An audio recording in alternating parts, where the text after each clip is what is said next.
Today I want to tell you about the next mistake people make about tshuva, but this is really, really crucial. This is getting down to the actual doing tshuva of why we fail. Even after we try to do tshuva, we attempt. This is what stops us. We make a simple mistake believing that the way I'm going to do tshuva is simply with the power of my conviction, my willpower. That's it. I'm never going to sin again. I'm going to be good. This, that. I won't get angry. No more cheeseburgers. I'm going to stop. The power of the conscious mind, conviction, is not enough to beat the Yetzer Hara for the simple reason that our ta'avot, our desires, our laziness, all the stuff that knocks us down, lie in our subconscious minds. And the conscious mind is not powerful enough to beat the subconscious. The Bali Musar taught us this long before psychology discovered it. The Bali Musar, Salanter, the Sefer Cheshbon Nefesh, what they talk about is you have to understand the motivation for our behavior.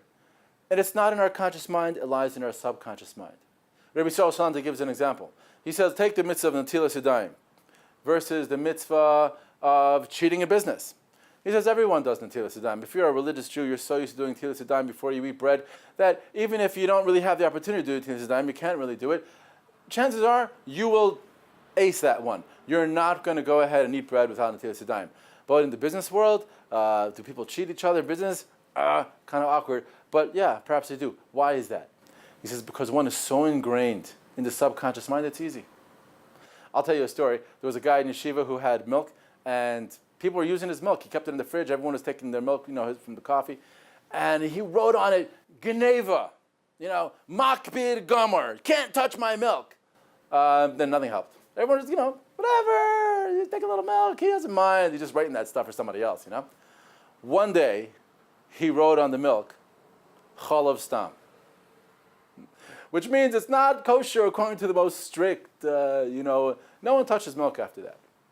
What that means is that there's a certain subconscious associations that affect our behavior. Even though stealing is obviously much worse than drinking Chalav Stam milk, but it's how we feel about things affect our behavior. So until we learn to train our feelings, our subconscious minds about our behavior, we're going to keep failing. In our tshuva Chabura, we're doing just that. And let me give you an example of the most powerful subconscious force that can help us. And that is simply pleasure and pain. Pleasure is a subconscious, something that we're always looking for. And pain is something we're always running away from every time you open the fridge.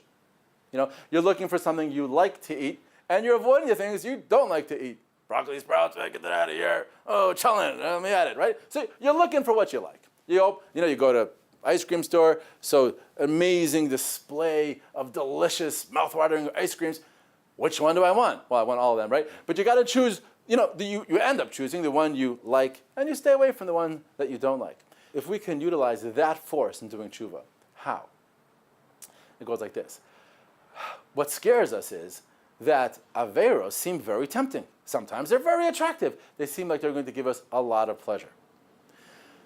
The thing is, what we're not necessarily paying attention to is that spirituality gives us much, much more pleasure. But we don't necessarily subconsciously feel that. We associate pleasures often with sin. And we don't associate pleasures. Our subconscious mind is not trained to feel the pleasure that comes from mitzvahs, that comes from activating, actualize our deeper self. But that's a training that we can train ourselves to feel. And I'll just tell you one more amazing thing that the Sifrei Kabbalah teach us, is that the truth is, all pleasure, even from sin, really comes from spirituality, because pleasure is something that the soul is feeling from spirituality. So why does sin feel so yummy?